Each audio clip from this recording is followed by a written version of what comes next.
Hello everyone, welcome to CommerceNet Scholars. The topic that we'll be discussing today is the difference between the insurance contract and wagering agreement. This has been a major point of confusion among the students that ma'am, what is the basic difference that we have between insurance and wagering contract, wherein the similarity that comes into our notice is that both of them are contingent contracts, like they are based on some uncertainty of events. So then what do we think can be the difference between the both? So today's video is all about clearing your confusions. So let's start with today's topic, but as you all know, a reminder for you all, subscribe the channel if you haven't subscribed yet. Please do give it a like if you really like the video and share it with your friends as much as possible. Let's proceed with today's topic, that is insurance and wagering agreement. Simple words you need to understand is, first of all, that we are using the word contract with insurance, and with wagering we are using the word agreement. In my previous classes I have told you there is a basic difference between a contract and an agreement, and that is the legal enforceability. Talking about the agreement, an agreement may or may not be legally enforceable, while a contract is always legally enforceable. So this is the basic difference between the two that you need to remember, and if you understand this minute difference, other differences can be understood really very easily. Let's understand the first one, that is enforceability. A contract of insurance is legal and enforceable at law. A wagering agreement has no enforceability. Talking about the wagering agreement, the best examples can be the betting or the gambling, the lottery games, all that can be an example of wagering. And this is a well-known fact that all these games, all these whatever agreements you are entering into, they are not legally enforceable by law, right? So this is the basic difference between the two.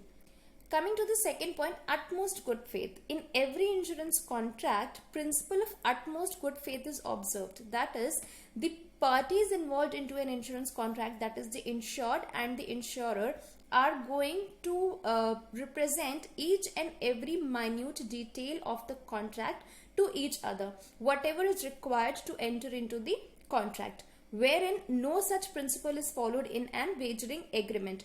You are not bound to disclose all the material facts to your to the person you are entering into an agreement with. Third says protection. Insurance contract provides protection.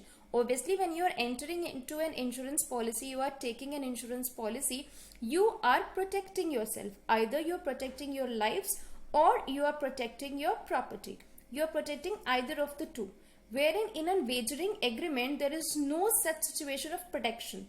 This is just a mere chance that if the event occurs, you are going to win the situation, and if does not, you are going to lose the situation. This is what happens in gambling or betting or in lottery. Next is insurable interest. Insurable interest must exist in every insurance contract. This I have told you earlier, that whenever we are entering into an insurance contract, the existence of insurable interest is must.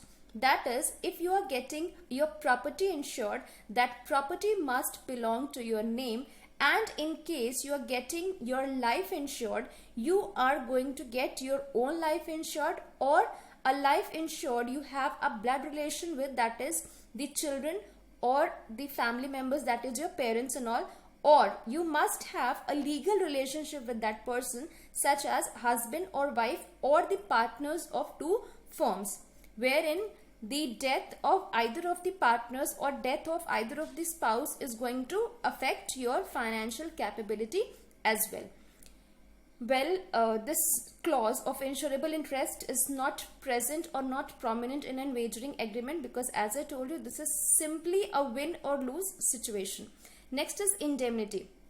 The simple meaning of indemnity, I told you, that making good the loss. That means you are going to compensate the person in case he has met with loss of property, and you are going to simply provide a financial support. Although you cannot regain the person again, but still you are going to provide some financial support to the person who has lost a family member. So principle of indemnity is applicable to every insurance contract, wherein the principle of indemnity is not valid with the wagering agreement, because this is again simply a win or lose situation. You are not going to compensate the person who is losing the game or who is losing the lottery or betting or gambling. Coming to the next differences,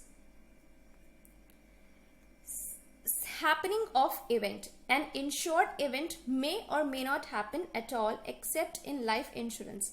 What is the meaning of this? That if we are getting our property insured, say for fire insurance or marine insurance, might be possible that we encounter with the damage or loss of our property. But when we are, this is just a case, this is not always possible that we'll be encountering a loss or we'll be encountering a contingency. You have taken the policy, might be possible you have not availed the chance of getting it compensated. By God's grace, your property is safe. But when we are talking about life insurance, the condition for which we are getting ourselves insured is death. Now that is certain to happen. The only thing is that the time of its happening is not certain, right? So this will be the basic difference between the life insurance policies and the other forms of insurance. Whereas when we are talking about wagering agreement, the event is bound to happen. It will happen.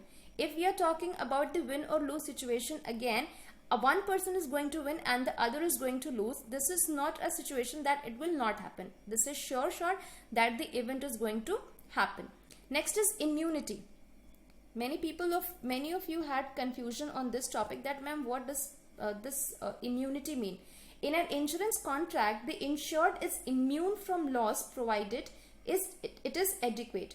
In a wagering agreement, either party may win or lose. What do you mean by immunization? That means you have a protection against something, against an external source or an external loss that you are going to encounter yourselves with. So when you're taking an insurance policy, you are immunizing yourself towards those losses, wherein in a wagering agreement, this is simply a win or lose situation. Just remember this key mantra, that wagering agreement will always follow the win or lose situation, wherein it will not provide you any immunization, any indemnity benefits.